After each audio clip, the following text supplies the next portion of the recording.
முப்புறத்தை எரித்த சிவபெருமானும் இந்த இலக்குவனும் சமமானவர்கள் என்று இலக்குவனினுடைய போர்த்திறத்தை மனமாற பாராட்டிய கும்பகர்ணன் லக்குவனை எதிர்ப்பதற்காக தன்னுடைய பெரியதோர் தேர் சிங்கங்களினால் இழுத்து வரப்படுவதற்கு உரியதாகிய தேர், அந்த தேரிலே ஏறி இலக்குவனை போர்க்களத்திலே நேருக்கு நேர் சந்திக்க வருகிறார். அதுதான் அடுத்த பாட்டு. படர் நெடும் தடம் மன்னிக்கணும் படர் நெடும் தடம் தட்டிடை திசை தோறும் பாகர் கடவுகின்றது காற்றினும் மனத்தினும் கடியது அடல் வயம் கொள் வெம்சீயம் நின்று ஆர்க்கின்றது அம்பொன் வட பெரும் கிரி பொருவு தேர் ஓட்டினன் வந்தான். படர் நெடும் தடம் தட்டிடை திசைதொரும், அதாவது தேரானது மிக பெரியது. பாகனுக்கு பின்னால் அந்த தேர்கூடு இருக்கும். அந்த தேர்கூட்டின் உள்ளாக தேர் தட்டுன்னு இருக்கும். அந்த தேர் தட்டுன்றது இந்த பாகன் அமர்ந்து ஓட்டுவதற்கு உண்டான இடம்.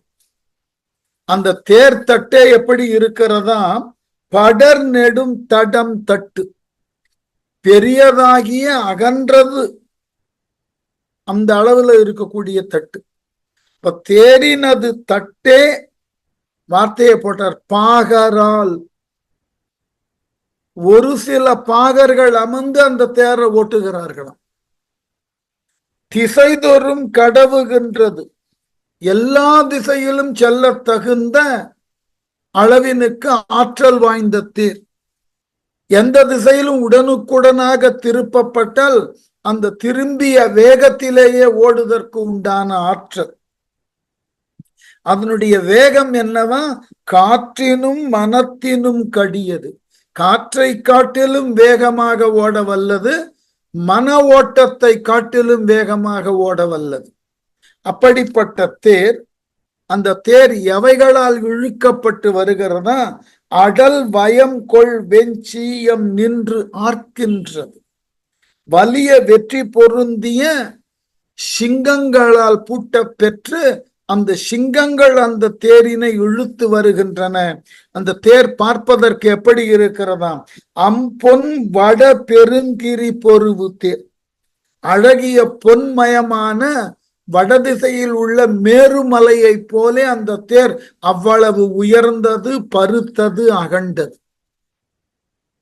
அந்த தேரில தேர்ப்பாகன் அந்த தேரை ஓட்டி வர அந்த தேரிலே கும்பகர்ணன் போர்க்களம் நோக்கி வந்தான். அந்த காலத்துல ஒரு முறை, இப்ப போர்க்களத்துல தேரிலே வருகிறான் கும்பகர்ணன், தரையில நின்று இலக்குவன் கும்பகர்ணனோட போர் செய்தல் என்பது பொருந்தாது. இதை புரிந்து கொண்ட அனுமன் என்ன செய்கிறான், அந்த தேரினுக்கு இணையான உயரத்தை தான் எடுத்து லக்குவனை தன் தோள் மீது ஏற்றி வைத்துக் கொள்ளுகிறான். அதான் அடுத்தது. தொலைகொள் வான் நுகச் சுடர் நெடுந்தேர் மிசை தோன்றி வளைகொள் வெள் எயிற்று அரக்கன் வெஞ்செரு தொழில் மலைய கிளை கொளாது இகல் என்று எண்ணி மாருதி கிடைத்தான் இளைய வள்ளலே ஏறுதி தோல்மிசை என்றான். வளைகொள் வெள் எயிற்று அரக்கன், வளைந்த இந்த கோரை பற்கள் வளைந்து இருக்கும் இல்லையா, வளைந்து இருக்கக்கூடிய வெண்மையான பற்கள், வெள்ளிய பற்களை உடைய கும்பகர்ணன் தொலை கொள்வான் நுகச் சுடர் நெடுந்தேர் மிசை தோன்றி, தொலையில் பூட்டப்பட்ட பெரிய நுகத்தடி. இந்த நுகத்தடின்றத உங்களுக்கு தேருக்கு குறுக்க வைக்கக்கூடிய அந்த சிங்கங்கள் பூட்டப்பட்டு இருக்கக்கூடிய தடிக்கு பேரு நுகம்னு பேர். இது கொஞ்சம் நம்ம மாட்டு வண்டியில எல்லாம் நீங்க பார்த்திருக்கலாம். இரட்டை மாட்டு வண்டியில நடுத்தண்டு வரும், அதன் குறுக்காக மாடுகள் பூட்டப்பட்ட பகுதியில அந்த மாடுகளுக்கு மேலாக ஒரு தடி வரும், அதுக்கு நுகம்னு பேரு. அந்த நுகமானது வண்டியினுடைய நடுத்தண்டுல மிக துல்லியமான மைய பகுதியில் ஆணி சொருகப்பட்டிருக்கும். அதுக்கு பேரு பகல்னு பேர், பகலாணின்னு பேர். என்ன காரணம்னா அந்த நுகமானது ஒரு நூல் அளவு கூட வலதோ இடது பக்கமோ தள்ளி இருக்கக்கூடாது, ஒரு நூல் அளவு கூட. ஏனென்றால் வண்டியினுடைய பாரத்தை அந்த இரண்டு மாடுகளும் சமமாக தாங்கி வரணும். அதனால அந்த நுகம் என்பது மிகச் சரியான மையப்புள்ளியில வைப்பார்கள். அவ்வாறு வைத்து ஆணி கோர்க்கப்படுவதற்கு பேரு பகலாணின்னு பேரு. அப்பொழுதுதான் அந்த வண்டியினை அல்லது தேரினை இழுத்து செல்லக்கூடிய விலங்குகள் சமமான முறையில எடையை பகிர்ந்து கொண்டு இழுத்து செல்லுவதனால் அவைகளுக்கு எந்த சிரமமும் இருக்காது. ஆகவே அந்த இழுத்து செல்லக்கூடிய விலங்குகளினது அந்த கழுத்து பகுதியில வைக்கக்கூடிய தடிக்கு பேரு நுகத்தடின்னு பேரு. அதுதான் தொலைக்கொள் வான் நுகச்சுடர் நெடுந்தேர், தொலையில் பூட்டப்பட்ட பெரிய நுகத்தடியை உடைய ஒளி பொருந்திய பெரிய தேர். என்ன பலவாகிய சிங்கங்கள் இழுக்கப்படுகின்றன. அந்த சிங்கங்களினால் இழுக்கப்படக்கூடிய அளவில் அந்த தேர். அதனால அந்த தேர்ல வளைகொள் வெள்ளியிற்று அரக்கன் வெஞ்செரு தொழில் மலைய, வளைந்த வெண்மையான கோரை பற்களை உடைய அரக்கனாகிய கும்பகர்ணன் போரினை செய்ய, மலையன போரினை செய்ய, கிளை கொளாது இகழ், ரொம்ப அழகான இடம்.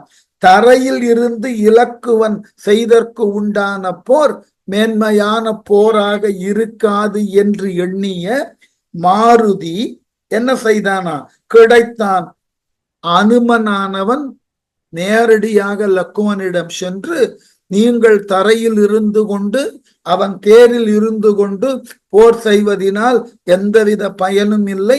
அவனது தேருக்கு இணையாக நீங்களும் சம உயரத்தில் இருந்து போர் செய்தல் வேண்டும். ஆகவே என் தோளின் மீது நீங்கள் ஏறி அமர்ந்து கொள்ளுங்கள் என்று சொல்லி, இளைய வள்ளலே, இளைய பெருமானே, லக்குவனே, தோல்மிசை ஏறுதி என்றான்.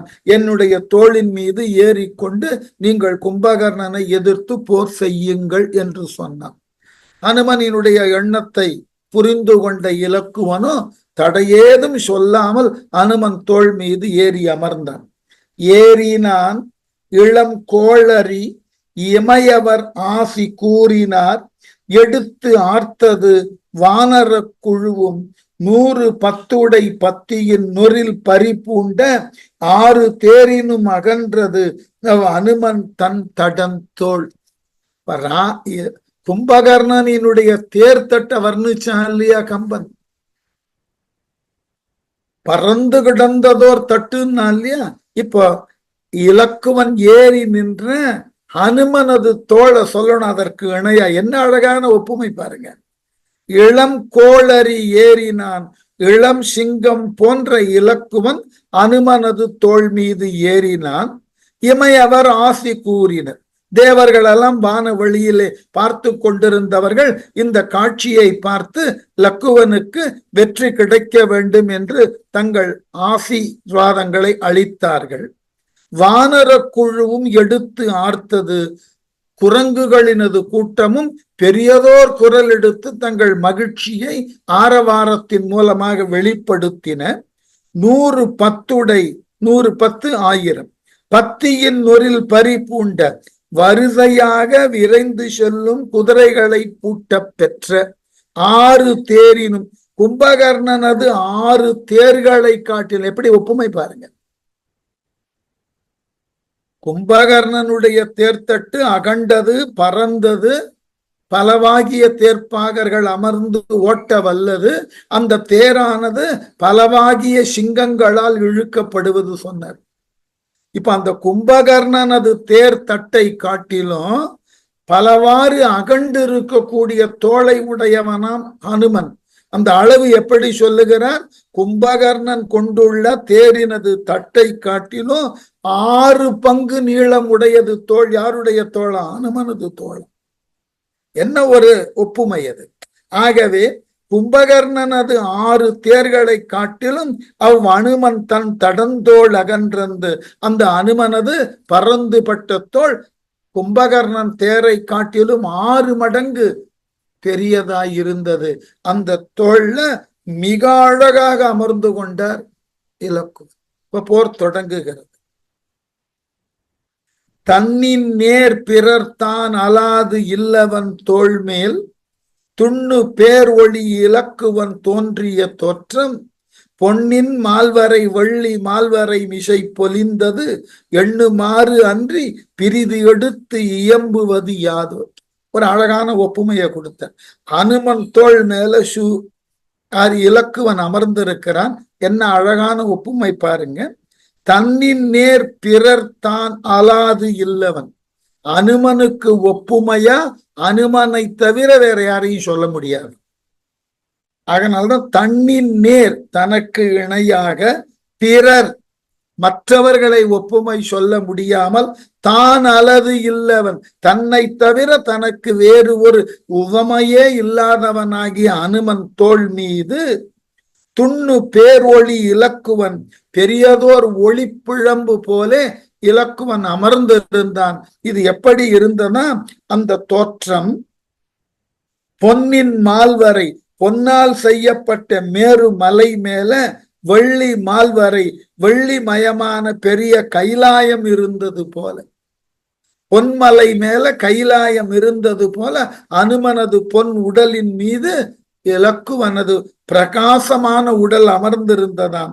மிசை பொலிந்தது எண்ணுமாறு என்று. இதை தவிர வேறு என்ன நான் சொல்லுவது? பிரிது எடுத்து இயம்புவது யாதோ? வேறு ஒன்றையும் என்னால் ஓமையாக கூற முடியாது என்று கம்பனே ஒதுங்கிக் கொள்ளுகிறார்.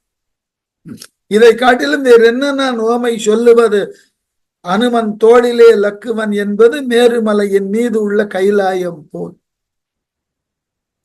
ஆங்கு வீரனோடு அமர் செய்வான் அமைந்த வாழ் அரக்கன் தாங்கு பல்கணை புட்டிலும் தகைப்பெற கட்டி வீங்கு தோல் வலிக்கு ஏயது விசும்பில் வில் வெல்க வாங்கினான் நெடு வடவரை புரைவது ஓர் வரிவில்.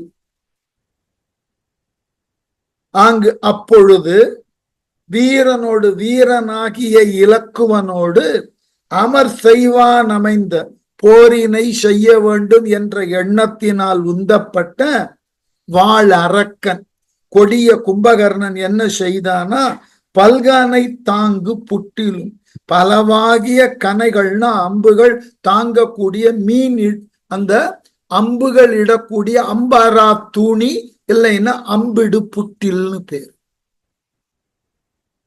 அது அப்படி முதுகுல கட்டப்பட்டு இருக்கும். அங்கிருந்து கை கொண்டு அந்த அம்புகளை எடுத்து ஒன்றன் பின் ஒன்றாக எதிரிகளின் மீது எய்யலாம். தாங்கு புட்டிலும், இந்த புட்டில் என்ற சொல்லு கொஞ்சம் இந்த அழகான இடத்துல ஒரு மொழி ஆராய்ச்சியும் பண்ணணும். இந்த புட்டில்ன்ற சொல் எப்படி வந்ததுன்னாக்க, அது தொல் தமிழ் சொல். ஒரு பொருளை வைக்கக்கூடிய கலம் இருக்க வெசல், அதுல ஒன்று புட்டில். அது எப்படி இருக்கும்னா, கழுத்து குறுகியும் அதனது வயிற்று பகுதி அகண்டும் இருக்கும். இப்படி இருக்கிறதுக்கு பேரு மீன் இடு புட்டில்னு பேர். மீனை பிடித்து அந்த கழுத்து பகுதி வாய்ப்பகுதி குறுகி இருந்து அதனுடைய வயிற்று பகுதி பெரியதாக இருந்தால் மீனை பிடித்து போட்டு கொண்டே இருக்கலாம், அது வெளியே துள்ளி வராது. அம்புகளை வைக்கக்கூடிய புட்டில் எப்படி இருக்கணும்னா, வாய்ப்பகுதி அகண்டு இருக்கும், அதனுடைய கீழ்ப்பகுதி குறுகி இருக்கும். அம்பினது கூர் பகுதிகள் கீழ் நோக்கி இருக்கும், அம்பினது இறகு பகுதிகள் மேல் நோக்கி.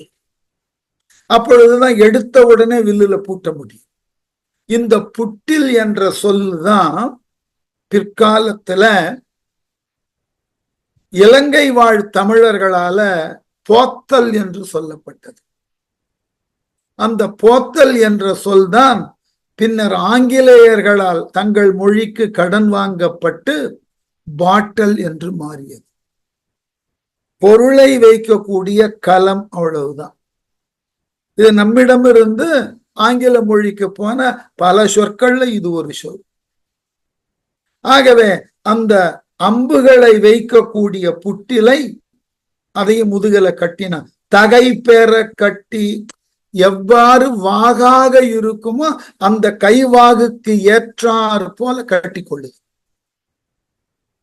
கட்டி வீங்கு தோல் வலிக்கு ஏயது பருத்த தன் தோல் வலிமைக்கு ஏற்றதும் நெடு வட வரை புரைவது பெரிய மேருமலையை போன்று காட்சி தரக்கூடிய ஓர் வரிவில் ஒப்பற்ற உறுதி வாய்ந்த வில்லையும் கையில எடுத்து கொண்டான். யாரு? கும்பகர்ணன்.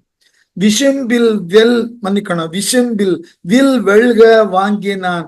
ஆகாயத்தில் உள்ள வானவில்லும் வெட்கப்படக்கூடிய அளவிலே பெரியதோர் வில்லை கையில் எடுத்து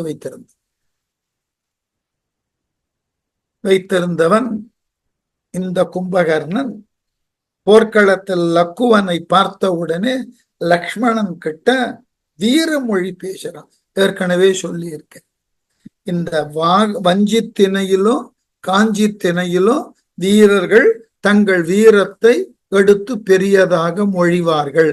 அது வஞ்சினம் கூறல்னு இருக்கும், நெடுமொழி கூறல்னு இருக்கும்.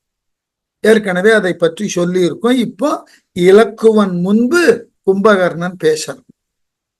ராமன் தம்பி நீ, ராவணன் தம்பி நான், இருவேம் பொறா நின்றேம் இது காணிய வந்தனர் புலவோர், பராவும் தொல் செரு முறை வலிக்கு உரியன பகர்ந்து விராவு நல் அமர் விளைக்குதும் யாம் என விளம்ப. ரொம்ப அழகான இடம் இந்த இடம். இவ்வளவு பெரிய வீரமான வார்த்தையெல்லாம் கும்பகர்ணன் பேசின உடனே இலக்குவன் ஒரே சொற்றொடர்ல கும்பகர்ணன் ஒன்றும் இல்லாமல் ஆக்கிடு. எவ்வளவு அழகான உரையாடல் பாருங்க. நீ ராமன் தம்பி, இலக்குவனே நீ ராமனது தம்பி, நான் ராவணன் தம்பி, நான் ராவணனுக்கு தம்பியாக உள்ளவன். இருவேம் பொறா நின்றேன். இப்போ நாம ரெண்டு பேரும் ஒருவரை ஒருவர் தாக்கி கொள்ளுவதற்காக இந்த போர்க்களத்தில் நின்று கொண்டிருக்கிறோம். இது காணிய வந்தனர் புலவோர், இந்த போர் தொழிலை காணுதற்கு தெய்வலோகத்தில் இருக்கிற தேவர்கள் எல்லாம் வானுலகத்துல குழுமி நின்று வேடிக்கை பார்க்க வந்துள்ளார்கள். பராவும் தொல் செருமுறை வலிக்கு, வழிபடுதற்குரிய பழமையான போர் முறைக்கு உரியன உரியவற்றை பகர்ந்து சொல்லி விராவு நல் அமர் விளைக்குதும் பொருந்திய சிறந்த போரை நாம் செய்வோம் யாம் என விளம்ப. ஆகவே நல்ல விதமா போர் செய்வோம், இலக்கண சுத்தமா இலக்கண மரபிலிருந்து மாறாமல் என்ன மாதிரி செய்ய போகிறோம்னு முதல்ல கொஞ்சம் பேசிட்டு போற தொடங்குவோம். அதான் சொன்ன வஞ்சினம் கூறல். ஒன்றும் இல்லை, இப்படி சொல்லுவதால என்ன, எதிரி வீரனை ஏளனமாக பேசுதல், அவன் முன்னே தன் ஆற்றலை பெருமையாக பேசுதல், இப்படி பேசுதலினால எதிரியை உள்ள தளவுல கொஞ்சம் சோர்வடைய வைக்க முடியும். இது உளவியல் ரீதியான செயல்பாடு. அந்த எதிரியை கொஞ்சம் உள்ள அளவுல மனத்தளவுல கொஞ்சம் மயங்கவோ சோர்வடைய வைத்து விட்டால் போர்க்களத்தில் அவனை வெற்றி கொள்ளுதல் என்பது எளிதாயிடும். யாருக்கேனும் அன்பர்களுக்கு பழக்கம் இருந்தால், படித்திருந்தால் அந்த புத்தகத்தை, ஹிட்லரை பற்றின ஒரு அழகான நூல். ஹிட்லரினுடைய அலுவலகம் எப்படி இருக்கும்னு ஒரு விளக்கம் கொடுத்திருப்பார்கள். கிட்டத்தட்ட 60 அடிக்கு 60 அடி சதுரமாக உள்ள அறையா இருக்கும். அதுல அந்த அறையில ஒரு மூலையில தன்னுடைய மேசையும் தனக்குரிய சேரும் தனக்கு எதிர ஒற்றை சேரும் தான் போட்டிருக்கும். அந்த மாதிரி அமைப்புல ஒரு அறையினது ஒரு கோடியில ஒரு மூலையில ஹிட்லர் அமர்ந்திருப்பாங்க. கொஞ்சம் கணக்கிட்டு பாருங்கள். 60க்கு 60 சதுர அடி. ஒரு வீடு கட்டக்கூடிய நில எல்லையை காட்டிலும் பெரியது. வீடு கட்டுவதற்கு 2400 சதுர அடி தான். இது 3600 சதுர அடி. அதுல ஒரு மூலையில உட்கார்ந்து இருப்பான். கதவு நேர் டயகனலா அடுத்த மூலையில இருக்கும். யாரேனும் ஹிட்லரை பார்க்க வந்தால் வந்து அந்த கதவை திறந்து கொண்டு நீங்கள் டயகனலா நடக்கணும். அவ்வளவு பெரிய அறையில அவன் முன்னே நீங்கள் தனித்து நிறுத்தி வைக்கப்படுவீர்கள். அப்பவே உங்க மனசெல்லாம் பயத்திற்கு பயப்பட்டுவிடும். வந்து நின்றவன ஒரு சில நிமிடங்கள் பொருட்படுத்தாமல் வேறு ஏதோ ஒரு வேலையை செய்து கொண்டிருப்பது போல ஹிட்லர் செயல்படுவார். அப்போ வந்து நின்றவனுக்கு ஒன்று மனதுல பயம் எழத் தொடங்கும். வந்து நின்றோம், இன்னமும் அவர் பேசவில்லையே, என்ன நினைக்கிறார், நம்மை பற்றி என்ன முடிவிற்கு வந்திருக்கிறார் என்றெல்லாம் கவலை வர ஆரம்பிச்சு. அதே மாதிரி போர்க்களத்துல எதிரி முன்னே தன்னுடைய பெருமையை எடுத்து சொல்லுதல், இது தற்பெருமை இல்லையான போர்க்களத்துல இது தற்பெருமை ஆகாது. தன்னுடைய ஆற்றல் உணரார் இடையினும், தன்னுடைய ஆற்றலை யார் ஒருவர் தெரிந்து கொள்ளாமல் இருக்கிறார்களோ அவர்கள் முன்னாடி தன்னைத்தான் புகழ்ந்து கொள்ளுதல் என்பது உண்டான ஒன்று. மண்ணுறு அவையிடை வெல்லுறு பொழுதினும் தன்னுடைய ஆற்றல் உணரார் இடையினும் தன்னை புகழுதல் தகும். ஒரு சபையில போய் வெற்றி பெறுகிறோம், வெற்றி பெற்ற இடத்துல நம்ம பராக்கிரமத்தை சொல்லலாம். நான் இந்தந்த இடங்களில் எல்லாம் வெற்றி பெற்று இருக்கிறேன், ஆகவே இந்த வெற்றி எனக்கு சாதாரணமான ஒன்று, ஆகவே இலகுவாக இந்த வீரனை வெற்றி கொண்டு விட்டேன்னு பெருமையா சொல்லலாம். நம்முடைய ஆற்றலை தெரியாத இடத்துல நாம் பெற்றிருக்கக்கூடிய தகுதிகளை எல்லாம் எடுத்து சொல்லி எதிரியை கொஞ்சம் அச்சப்பட வைக்கலாம்.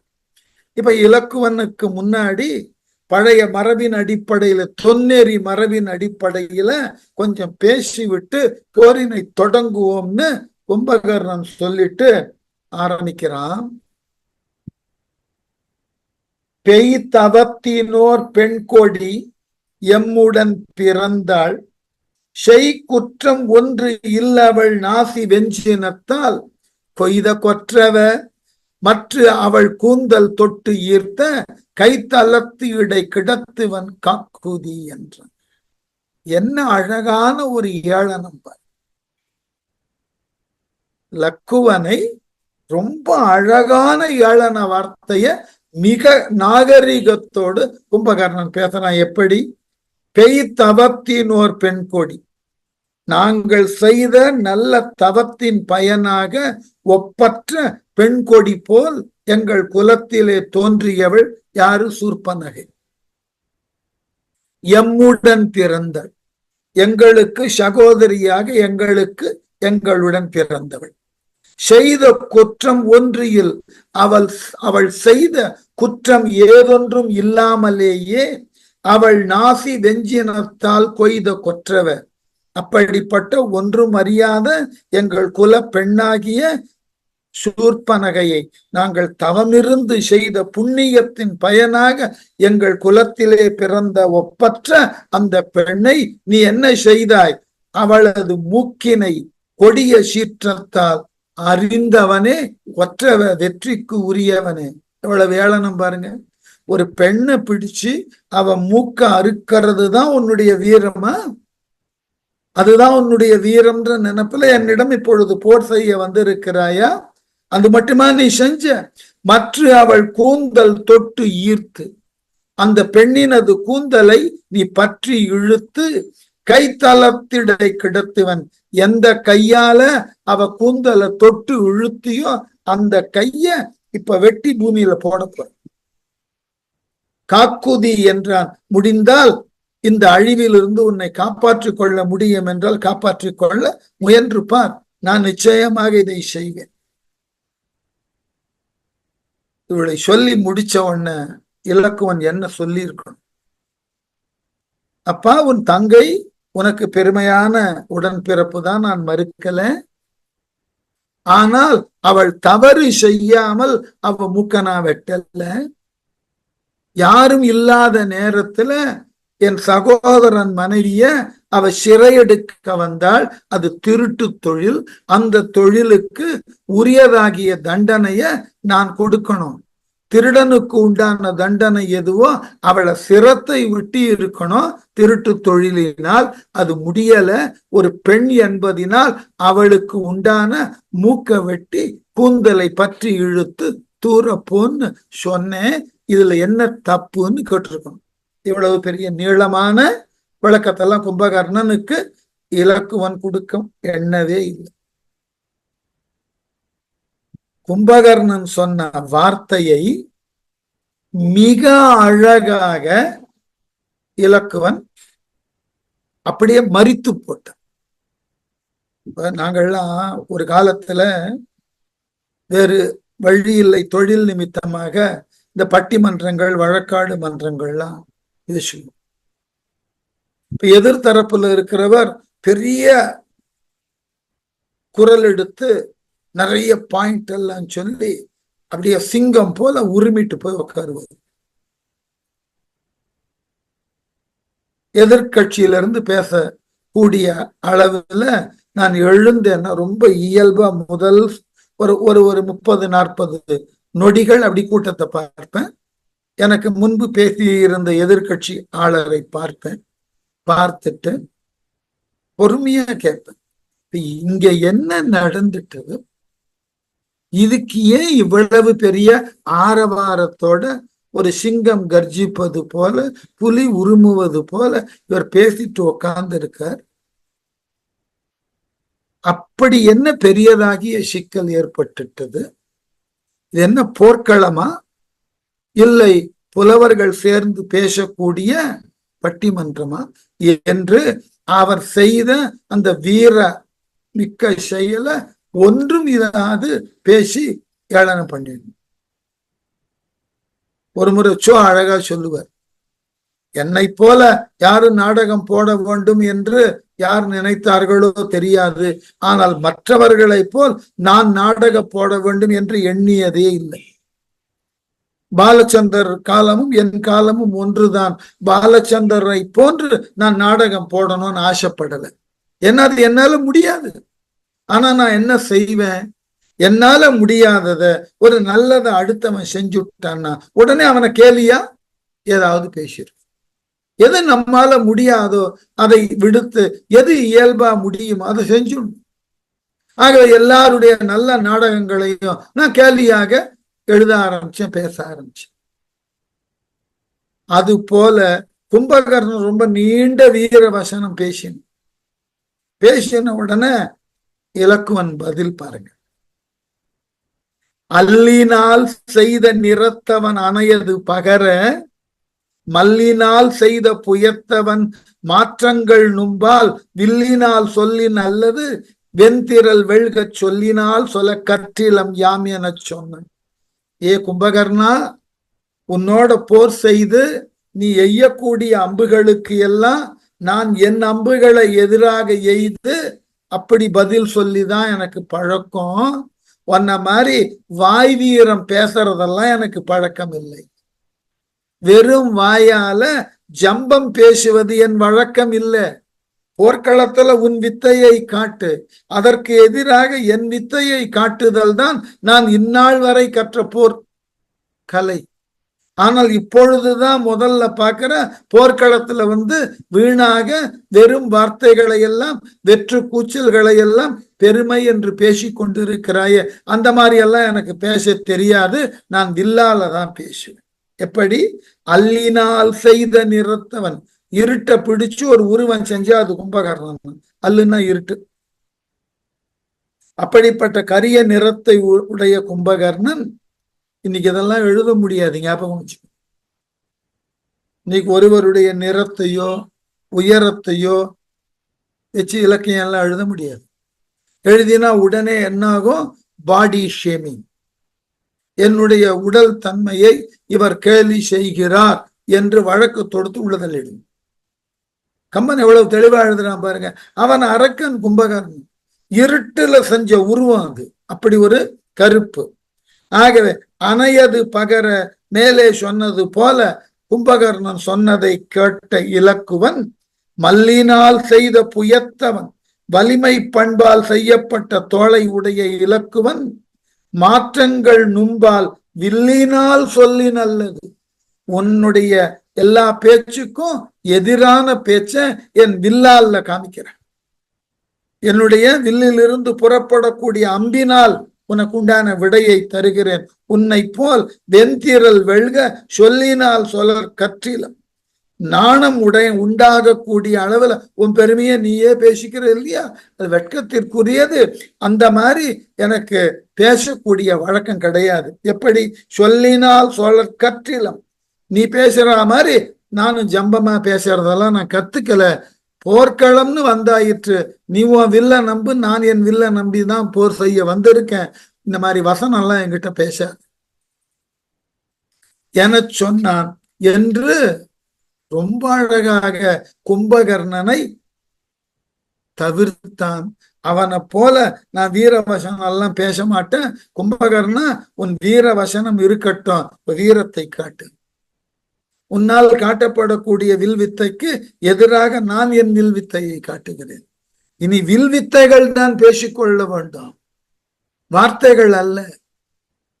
ஆகவே உன்ன மாதிரி வாய் ஜம்ப பேசுறதுக்கெல்லாம் எனக்கு தெரியாது. எடுவில்ல, தொடு அம்ப பார்த்துக்கலாம் என்ற உடனே கும்பகர்ணனுக்கு புரிந்தது ஏன் இலக்குவன் இவ்வாறு தவிர்க்கிறான்னு.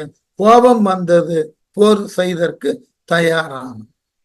விண் இரண்டு கூறு ஆயது பிளந்தது வெற்பு, மண் இரண்டு உக கிழித்தது, மன்னிக்கணும் கிழிந்தது என்று இமையவர் மருக, கண் இரண்டினும் தீ உக கதிர்முக பகழி, எண் இரண்டினோடு இரண்டு ஒரு தொடை தொடுத்து எய்த. எப்படியா? விண் இரண்டு கூறு ஆயது, ஆகாயம் ரெண்டு பகுதியா பிளவுபட்டதா இந்த கும்பகர்ணன் எய்த அம்பினால. ஆகாயத்தையே பிளக்கக்கூடிய அளவினுக்கு ஆற்றல் வாய்ந்த அம்பு ஆயது. விண் இரண்டு கூறு, வானத்தை இரண்டாக பிளக்கக்கூடிய அளவிலே பிளந்தது வெற்பு, மலைகளெல்லாம் பிளந்து போயின. மண் இரண்டு உர கிழிந்தது, உலகமானது ரெண்டாக கிழிந்ததா இந்த கும்பகர்ணனது வில்லில் இருந்து வரக்கூடிய அம்பின் வேகத்தால் என்று இமையவர் மருக. இந்த அம்பினது வேகத்தை கண்டு தேவர்கள் எல்லாம் மருகினார்கள், உள்ளத்தளவுல பயந்தார்கள், கலங்கினார்கள். கதிர்முக பகழி, ஒளி விடுகின்ற கூர்மையான முனையை உடைய அம்புகள் எண் இரண்டினோடு இரண்டு, எண் இரண்டுன்னா 8 2 16, 2 18, ஒரு தொடை தொடுத்து எய்தான். ஒரு தொடுப்பிலேயே 18 அம்புகளை ஒன்றாக வைத்தேன். எய்த உடனே அப்ப கும்பகர்ணன் கண்கள் இரண்டு நெருப்பை கக்கினவான், கண்ணிரண்டும் தீ உக. தன்னை ஏளனமாக பேசின இந்த இலக்குவன், இதுகாரும் யார் ஒருவரும் கும்பகர்ணனை ஏளனமா பேசி கும்பகர்ணன் கேட்டதில்லை. தான் தன்னுடைய வீர பராக்கிரமத்தை சொல்லுகின்ற பொழுது அதை ஒரு வெற்று கூச்சல் என்று கருதி ஏளனம் செய்த இலக்குவன் மீது கடுமையான கோபம். அதனால 18 அம்புகளை ஒரு சேர தொடுத்தான். தொடுத்தவுடனே இலக்குவன் என்ன செய்தான்? கொம்பு நாளுடை குலக்கரி கும்பத்தில் குளித்த உம்பர் ஆற்றலை ஒதுக்கிய உறும் எனச் செல்வ வெம்பு வெஞ்சினத்து ராவணர்க்கு இளையவன் விட்ட அம்பு 10 8 நான்கினால் அறுத்தான். 18 அம்பு தானே அனுப்பின, நான் 4 அம்புல அந்த 18 அம்புகளையும் செயலிழக்க செய்து விட்டேன். அண்மை காலத்துல எல்லாம் இந்த சமூக வலைத்தளங்கள் இருக்கு இல்லையா, சோசியல் மீடியால, அதுல ஒரு பெரியவர் பேசுற, ராமாயணத்தை எல்லாம் எனக்கு படிச்சா சிரிப்பா வருது, சீதையை தூக்கி சென்ற ராவணன் வான்வழியா பறந்துட்டான். ஆனா அவனை எதிர்க்க போன ராமன் வானரங்களோடு போயிட்டு கடல்ல பாலம் போட்டு கொண்டிருக்கிறார். ஒரு அவதார புருஷன் இப்படி எல்லாம் செய்யலாமா? இதுக்கு பேரு ராமாயணமான். அவரு ரொம்ப வயதானவர், பேசினவர், பல்நெடுங்காலம் இந்த சமூக வழக்கெல்லாம் தெரிஞ்சவர், பணியில மருத்துவராக இருக்கிறார். அவர் யாருன்னாக்க, பல காலங்களுக்கு முன்பு தமிழக சட்டசபையினுடைய சபாநாயகராக இருந்த கா ராஜாராம் என்பவரின் சகோதரர். அவர் ஒரு மருத்துவர், வாய்க்கு வந்ததெல்லாம் பேசினார். இது எப்படி ஒரு வில்லன்னு சொல்லக்கூடிய ராவணன் வான்வழியாக பறந்து செல்லுகிறான் சீதையை எடுத்துக்கொண்டு, அவதாரமாக இருக்கக்கூடிய ராமனே கடலை அடைந்து அதன் மீது பாலங்கட்டி செல்லுவதாக கதை புனையப்படுகிறது. அப்போ பறந்து சென்றவனை எதிர்த்து சென்று தாக்க தானும் பறக்க வேண்டாம். பல நேரங்கள்ல சிலர் பேசுகின்ற பொழுது தெரிந்துதான் பேசுகிறார்களான்னு தெரியாது. கள்வன் இன்றியமையாதவனா காப்பான் இன்றியமையாதவனான்னு கேட்டா, இன்று வரைக்கும் உலக அந்த பழமொழிக்கு விளக்கம் எதுன்னா கள்வன் தான். நீங்கள் எத்தகைய காத்தல் தொழிலை மேற்கொண்டாலும் உங்கள் அனைவரையும் ஏமாற்றி தன்னுடைய திட்டத்தை செயல்படுத்தி கொள்ளுகிறான் அல்லவா கள்வன். அதனால்தான் நம்முடைய திரைப்படங்கள் எல்லாம் அந்த வில்லன் என்று சொல்லக்கூடிய எதிரணி நாயகனை மிக பெரிய அளவுல ஆயுத பயிற்சிக்கும் ஆயுதங்களோடு இருக்கக்கூடிய ஏனைய பிற வீரர்களை துணையாக கொண்டுதான் அவன் கதையானது, அந்த கதாபாத்திரமானது நகர்த்தப்படும். அப்படிப்பட்டு இருக்கக்கூடிய வீரனை ஒரு கதாநாயகன் போய் தாக்கி அழித்தால் அப்ப கதாநாயகன் பெருமை எப்படி இருக்கும்? இதுதான் எல்லா இலக்கியங்களிலும் அடிப்படை. அப்ப ராம காதையில ராமனது எதிரியாகிய ராவணன் பறக்க தெரிந்தவன், பறக்கம் விமானம் வைத்திருந்தவன், எல்லா தெய்வங்களினுடைய அத்திரங்களை கொண்டிருக்கக்கூடியவன். அப்படிப்பட்டவனை ராமன் வெற்றி கொண்டால்தான் ராமனுக்கே பெரும். திரைப்படங்கள் எல்லாம் கூட கதாநாயகனை எதிர்க்கக்கூடிய எதிர்நிலை நாயகர்கள் எல்லாரும் இந்த கதாநாயகனை காட்டிலும் செல்வத்திலும் தகுதியிலும் பதவியிலும் மிகப்பெரிய உயர்ந்த நிலையில் இருப்பார்கள். அவர்களை சுற்றி சில அடுக்குகளிலே போலீஸ் பாதுகாப்பு கொடுக்கப்பட்டிருக்கும். இவைகளையெல்லாம் மீறி ஒருவன் செயல்பட்டு அழித்தால்தான் அவன் வீரம் பேசப்படும். இதானே ராமாயணம். பாரதமும் இதுதானே சொல்லுகிறது. அந்த இடமெல்லாம் நீ உயர் இடங்கள் தான், தப்பொன்னும் இல்லை. இன்றைய அரசியல்வாதிகள் தங்களினுடைய சிறு செயல்களுக்கு கூட பெரிய அளவில் விளம்பரம் தேடிக்கொண்டு அதனை செய்தித்தாட்கள்ல ஒரு பக்க விளம்பரமாக அறிவித்து மகிழ்கிறார்களே. இவர்களால் மேற்கொள்ளப்பட்ட அந்த திறப்பு விழாவோ அல்லது அந்த செயல் எதற்கு போனார்களோ அந்த செயல்ல 1% அளவு கூட செய்முறை அறிவு இல்லாதவர்கள். ராமகாதைய பல இடங்கள்ல பலவாறாக விவாதிப்பதற்கு இடம் உண்டு. அதனாலதான் இங்க கம்பன் என்ன செய்கிறான், இந்த கும்பகர்ணனினுடைய போர் முறையை கொண்டு மிக எளிதான ஒரு விளக்கத்தை கொடுத்த. நீ என்னதான் என்னை எதிர்த்து கடுமையான முறையில் பேசினாலும் உன்னை போன்ற வீரனை நான் பேசி வெல்லுவதில் நேரம் செலுத்த மாட்டேன். நம்முடைய ஆயுதங்களை கொண்டு ஒருவரது ஆற்றலை ஒருவர் மதிப்பீடு செய்து கொள்ளலாம். ஆகவே என்று லக்குவன் சொன்ன உடனே கோபம் வந்தது கும்பகர்ணன். இதை காட்டிலும் தன்னை ஏளனப்படுத்துவதற்கு உண்டான சொற்கள் வேறு ஏதும் இருக்காது. அதனால எடுத்த அம்ப என்ன செய்தா, நிலம் பிளக்கிற மாதிரி வானம் பிளக்கிற மாதிரி எய்தான். அந்த அம்புகளை 18 அம்புன்னா கம்பன், அந்த அம்புகளை அவ்வளவு ஆற்றலோடு வந்த அம்புகளை இலக்குவன் சாதாரணமாக 4 அம்புகளை கொண்டு அந்த 18 அம்புகளையும் செயலிழக்க செய்தான். எப்படியா? கொம்பு நாளுடை குலக்கரி கும்பத்தில் குளித்த உம்பர் ஆற்றலை ஒதுக்கிய உறும் எனச் செல்வ வெம்பு வெஞ்சினத்து ராவணர்க்கு இளையவன் விட்ட அம்பு 10 நான்கினால் அறுத்தான். எப்படியா? வெம்பு வெஞ்சினத்து ராவணர்க்கு இளையவன், வெம்புகின்ற கொடிய கோபத்தை தன்னகம் உடைய ராவணனது தம்பியாகிய கும்பகர்ணன் விட்ட அவனால் செலுத்தப்பட்ட கொம்பு நாளுடை குலக்கரி கும்பத்தில் குளித்து 4 தந்தங்களை உடைய ஐராவதம் எனும் யானையின் மத்தகத்தில் பாய்ந்தனவும் உம்பர் ஆற்றலை ஒதுக்கிய தேவர்களினது ஆற்றல்களை எல்லாம் ஒருங்கு சேர அழித்ததுமாகிய அந்த அம்புகள் உறும் என செல்வ இடி போல லக்குவனை நோக்கி வர, இந்த மாதிரி அம்புகளை கொண்டுதான் கும்பகர்ணன் தேவர்களை வென்றான், இந்திரனது ஐராவதத்தை வென்றான். அப்படிப்பட்ட கொடிய அம்புகள் இப்பொழுது இலக்குவனை நோக்கி வர அம்பு 10 அவ்வாறு இடியினது ஒலியை போல வரக்கூடிய அந்த 18 அம்புகளையும் நான்கினால் அறுத்தான். இலக்குவன் 4 அம்புகளை கொண்டு அறுத்தான். தேவர்களை இந்த அம்புகளை கொண்டு தாக்கியவன். இந்திரனது பட்டத்து யானையாக கருதப்படக்கூடிய 4 தந்தங்களை உடைய ஐராவதத்தை தாக்கியவன்.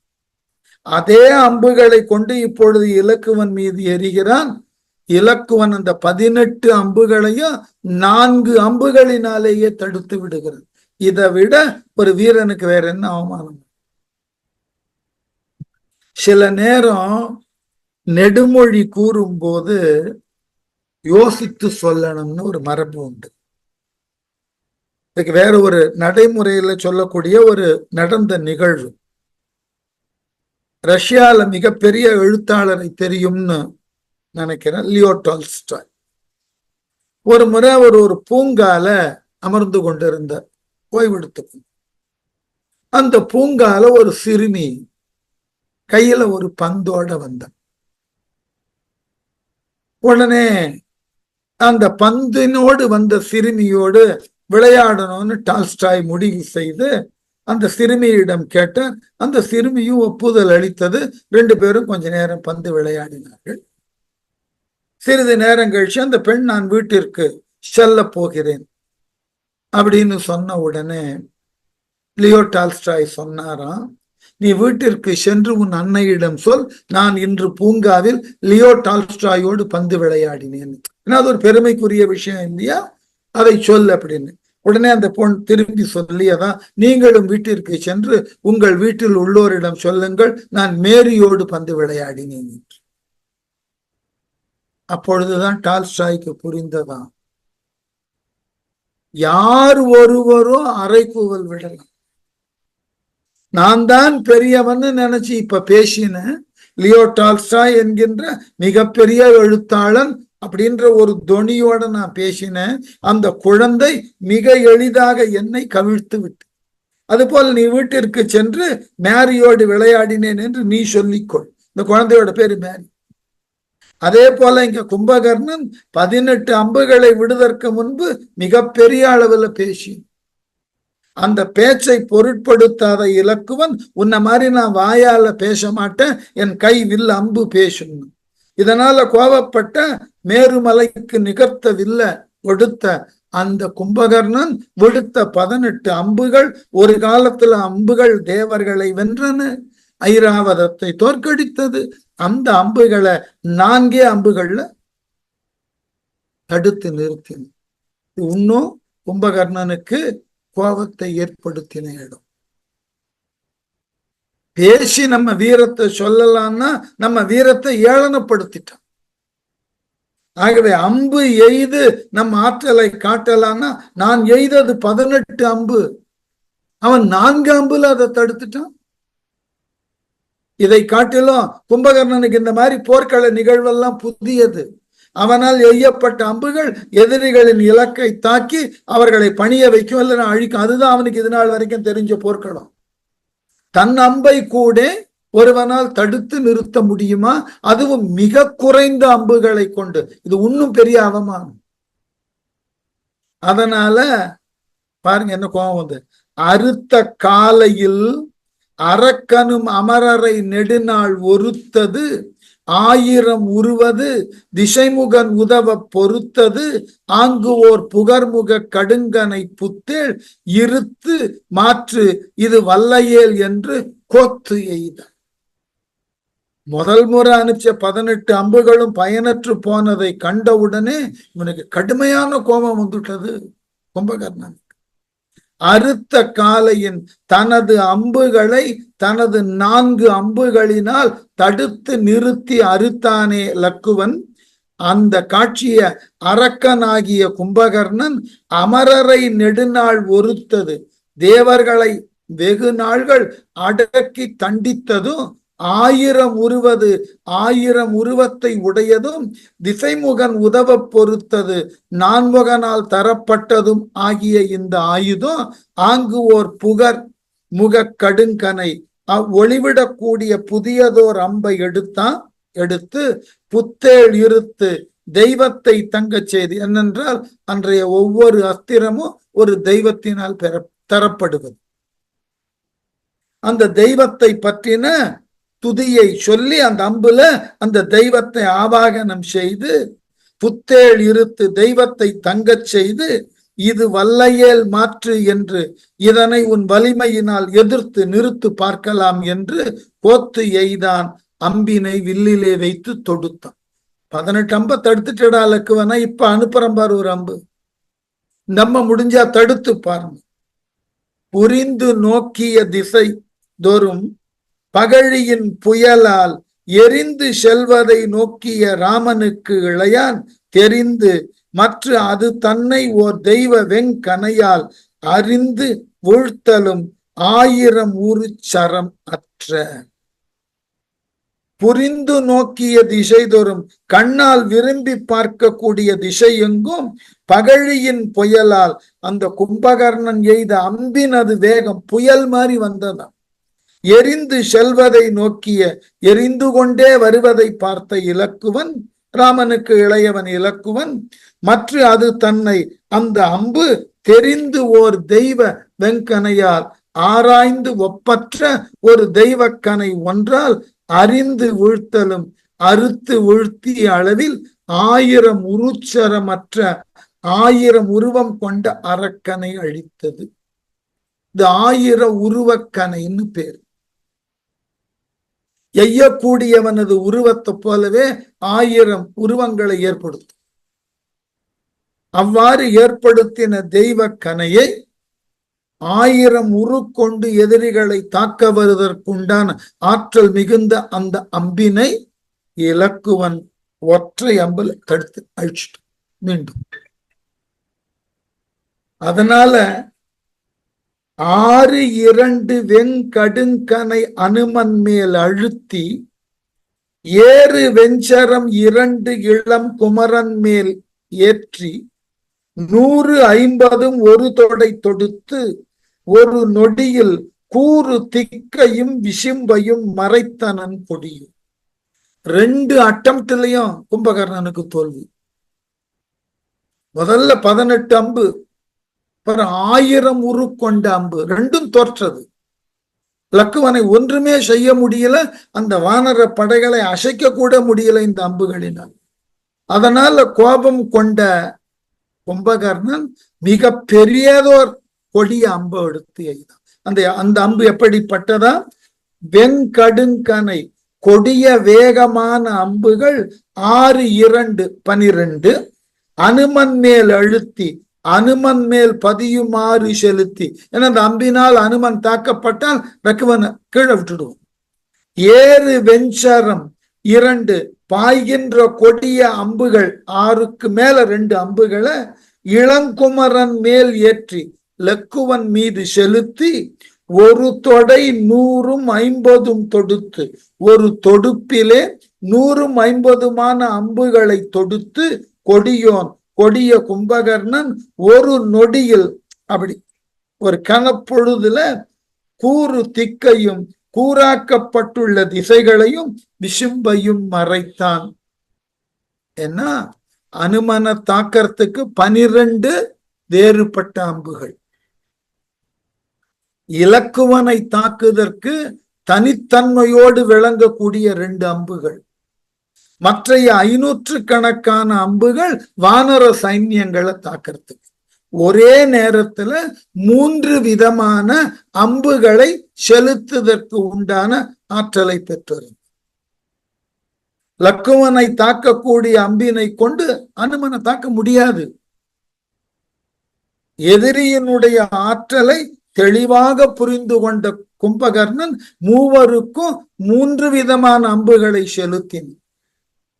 செலுத்தின உடனே நம்ம என்ன நினைப்போம், இந்த மூவரையும் ஒரு சேர தாக்குதற்கு கும்பகர்ணன் அம்புகளை எய்தானே, என்ன ஆகுமோ போர்க்களத்திலன்னு கவலைப்பட்ட பொழுது, மாற்றாக கும்பகர்ணன் எய்த அம்புகளுக்கு எதிராக லக்குவன் அம்பு எய்த. அது எப்படி போச்சான், மறைத்த வாளிகள் எவற்றையும் அவற்றினால் மாற்றி துறை தலம் தோறும் நின்று தேர் சுமக்கும் பொறைக்கு அமைந்த வெங்கரி பரி யாழி மாப்பூதம் திறம்பட துணித்து அவன் தேரையும் சிதைத்தான். எப்படியா, மறைத்த வாளிகள் எவற்றை, எல்லா திசைகளையும் மூடின அந்த அம்புகள் எல்லாவற்றையும் தன்னை நோக்கியும் தன் படையை நோக்கியும் அனுமனை நோக்கியும் எல்லா திசைகளையும் மூடக்கூடிய அளவுல கும்பகர்ணனால் எய்யப்பட்ட பல்வேறு விதமான அம்புகளை அவற்றினால் மாற்றி அந்த அம்புகளையெல்லாம் அழிக்கக்கூடிய திறனுடைய அம்புகளை எடுத்து துறைத்தலம் தோறும் நின்று பூட்டுவதற்கு உரிய இடங்கள் தோறும் நின்று ஒவ்வொரு அம்ப ஒவ்வொரு திக்குல நின்று தடுக்கணும். எப்படி, தன் மீது பாய வந்த அம்புகளை ஒரு திசையில நின்று தடுக்கணும். அனுமன் மீது பாய்தற்கு வரக்கூடிய கணைகளை வேறு திசையிலிருந்து தடுக்கணும். அளவுகள் வேறு, அவைகள் தன்மைகள் வேறு. ஏனைய பிற வானர படைகள் மீது வீசப்பட்ட அம்புகளை வேற நிலையில தடுக்கணும். இதையெல்லாம் கணப்பொழுதுல செய்து முடித்தானாம் இலக்குவன். தேர் சுமக்கும் பொறைக்கு அமைந்த, தேரை சுமக்கின்ற சுமத்தல் தொழிலுக்கு உரிய வெங்கரி, அந்த கும்பகர்ணனது தேரை சுமக்கக்கூடிய கொடிய யானை, பரி குதிரை, யாளிகள் என்று சொல்லக்கூடிய விலங்குகள், மாப்பூதம் பெரிய பூதங்கள் திறம்பட துணிந்து ஆகியவற்றை திரளாக லக்குவனது அம்புகள் அழித்து கடைசியில எதையும் செய்ததாம், அவன் தேரையும் சிதைத்தான். கும்பகர்ணனுடைய தேரையும் அழிச்சு, தன் மீதும் அனுமன் மீதும் தன் படைகள் மீதும் எய்யப்பட்ட அம்புகளை தடுக்கிறது ஒரு பக்கம், அவைகளை தடுத்து அதன் மேலாக எய்யப்பட்ட அம்புகள் கும்பகர்ணன் தேரை அழித்தது. அந்த தேரை இழுத்து வரக்கூடிய எல்லா விலங்குகளையும் அழித்தது, அரக்கர்களையும் அழிக்க ஆரம்பிச்சு. வேறு வழியில் கும்பகர்ணனுக்கு தேர் போயிட்டு தரையில் இறங்கிட்டான். செய்த போரினை நோக்கி இத்தேரிடை சேர்ந்த கொய்வுளை கடும் கோள் அறி முதலிய குழுவை எய்து கொன்றனோ, நெடு மந்திரம் இயம்பி வயது கொன்றனோ என வானவர் அயர்ந்த. எப்படிதான் இது நடந்தது? கும்பகர்ணனினுடைய தேரையும் தேரை இழுத்து வரக்கூடிய சிங்கங்களையும் ஏனைய பிறவற்றையும் லக்குவன் எப்படி அம்பினால் வீழ்த்தினான்? இது என்ன, அம்பினை எய்து கொன்றானா, இல்லை என்றால் ஏதாகிலும் இந்த கும்பகர்ணனை சார்ந்தவர்களுக்கு எதிராக ஜபிக்கக்கூடிய மந்திரங்களை ஜபித்து கொன்றானா? வானவர்களுக்கு ஆச்சரியம். ஏனென்றால் இத்தனைக்கும் வானவர்கள் இமைக்காமல் பார்க்கக்கூடியவர்கள், கண் இமைக்காதவர்கள். அவர்கள் கண்களுக்கே தெரியாத அளவில் கடுமையான வேகத்தோடு அம்பை செலுத்தி இருக்கான் கும்பகர்ணன் மீது இலக்குவன். எப்படியா? செய்த போரினை நோக்கி இலக்குவன் கணைகளை எய்து அவ்வாறு செய்த போரினை பார்த்து இத்தேரிடை சேர்ந்த இக்கும்பகர்ணனினது தேரிலே பூட்டப்பட்ட கொய் உளை அழகாக முறையாக வெட்டப்பட்ட பிடரி மயிரை உடைய குதிரை, கடுங்கோளரி மற்றும் கொடிய சிங்கம் முதலிய குழுவை முதலியவற்றின் கூட்டத்தை எய்து கொன்றானோ. இலக்குவன் அம்புகளை எய்து கொன்றானா அன்றி நெடு மந்திரம் இயம்பி சிறந்த மந்திரம் ஏதாயிலும் சொல்லி வயது கொன்றானோ, சாபமிட்டு கொன்றானோ என வானவர் மயர்ந்தார், தேவர்கள் மயங்கினார்கள். இது நடப்பதற்கு சாத்தியமே இல்லை. தேவர்களும் இப்பொழுதுதான் இலக்குவனது வீரத்தை முழுமையாக பார்க்கிறார்கள். அதனால் அவர்களுக்கு ஆச்சரியம். ஏனென்றால் கும்பகர்ணன் வீரம் அவர்களுக்கு தெரியும். அந்த தேவர்களை உதைத்து சிறைப்பிடித்தவன் கும்பகர்ணன். தேவர்கள் தலைவனான இந்திரனை வென்றவன் அவன். அதனால தன்னை வென்றவன் தங்களை துன்புறுத்தின கும்பகர்ணனை பத்தி தெரியும். அப்படிப்பட்ட கும்பகர்ணனை எதிர்த்து இந்த லக்குவன் அம்பெய்து எல்லாவற்றையும் அழித்திருக்கிறான் என்றால் இது வில்லினால் வந்த சிறப்பா இல்லை ஏதாவது மந்திரங்கந்தரம் சொல்லிட்டானோ? ஒரு கவலை. என்ன அழகு பாரு. வேறு வழியில தேர் போனதுனால கும்பகர்ணனு கீழே இறங்கிட்டான். தரையில நின்று ஒருவருக்கு ஒருவர் போர் செய்கிறார். ஊன்று தேரோடு சிலை இளன் கடல் கிளர்ந்து ஒப்பான் என்று மற்ற இவன் உயிர் குடிப்பன் என்று உலகம் மூன்றும் வென்றமைக்கு இடு குறி என முச்சிகைத்தாய் தோன்றும் வெஞ்சுடர் சூல வெங்கூற்றினை தொட்டான். ஊன்று தேரோடு சிலையிலன் ஏறிய தேரையும் வில்லையும் இழந்தவனாகிய கும்பகர்ணன் கடல் கிளர்ந்து ஒப்பான். கடல் பொங்கினால் போல அவனுடைய உள்ளத்துல கோபம் பொங்கியது. இந்த மாதிரி அழிவு அவன் பார்த்ததில்லை. அவன் இன்னுயிர் குடிப்பன் என்று மற்ற என்று அந்த இலக்குவனது உடைய இனிய உயிரை குடிப்பேன் என்று எதிர்க்க போய் நின்னான். உலகம் மூன்றும் வென்றமைக்கு மூன்று உலகையும் ஒரு காலத்துல நான் வென்று இருக்கிறேன். இடு குறியென இட்ட அடையாளம் எனுமாறு அமைந்த முச்சிகைத்தாய் தோன்றும் மூன்று உலகங்களை உடையதாக தோன்றக்கூடிய மூன்று கிளைகளை உடைய திரிசூலத்தை எடுத்தான். வெஞ்சுடர் சூலம் வெங்கூற்றினை தொட்டான். கொடிய ஒளி உடைய சூலப்படையை எடுத்து அந்த சூலம் என்கின்ற யமனை கையில எடுத்தான். யாரு? கும்பகர்ணன். அதனை கொண்டுதான் மூன்று உலகங்களை வென்றான். அதுக்கு இருக்கக்கூடிய ஒரே குறியீடு இந்த திரிசூலம். அதை எடுத்து லக்குவனை அழிப்பதற்கு முன் வருகிறான். இழிய பாய்ந்தனன் இருநிலம் பிளந்து இரு கூறா கிழிய பாய்ப்புனல் கிளர்ந்ததன கிளர் சினத்து அரக்கன் பழி அப்பால் இவன் பதாதி என்று அனுமன் தன் படர்த்தோள் ஒழிய பார்மிசை இழிந்து சென்று இளவழும் ஊற்றான். இப்ப கும்பகர்ணனுக்கு தேர் போச்சு. இனிமே அனுமனது தோள் மேல நின்று நான் போர் செய்வது போர் தர்மமாகாது. சமமான வாகனம் இருக்கும். அதனால என்ன பண்ணா, இலக்குவன் அனுமன் தோளை விட்டு கீழே குதிச்சு தரையில நிக்கக்கூடிய கும்பகர்ணனுக்கு சமமா எதிர்க்க நிக்க ஆரம்பிச்சான். கிளர் சினத்து அரக்கன் பொங்கி எழுகின்ற சினத்தை உடைய கும்பகர்ணன் இரு நிலம் பிளந்து இரு கூறா கிழிய பாய்ப்புனல் கிளர்ந்ததன. பெரிய நிலம் பிளந்து இரு பகுதியாக கூடிய அளவுல கடலானது பொங்குவது போல் கோபம் அப்படி பொங்கித்து கும்பகர்ணன். இழிய பாய்ந்தனன் நிலத்தில் குதித்தான். இவன் பதாதி, இவன் ஊர்தியின்றி தரையில் நிற்கின்றான். யாரு? கும்பகர்ணன். அப்பால் பழி என்று ஆகையால் நான் அனுமன் மீது அமர்ந்து போர் செய்தால் போர்க்களத்தின் முறைக்கு தவறு எனக்கு பழி வரும் என்று இளவலும் இலக்குவனும் அனுமன் தன் படர்த்தோள் ஒழிய அனுமனினுடைய பரவிய தோளை விட்டு பார்மிசை இழிந்து சென்று உற்றான். நிலத்தின் மீது இறங்கி போர் செய்ய தயாரானான். யாரோடு? கும்பகர்ணனோடு.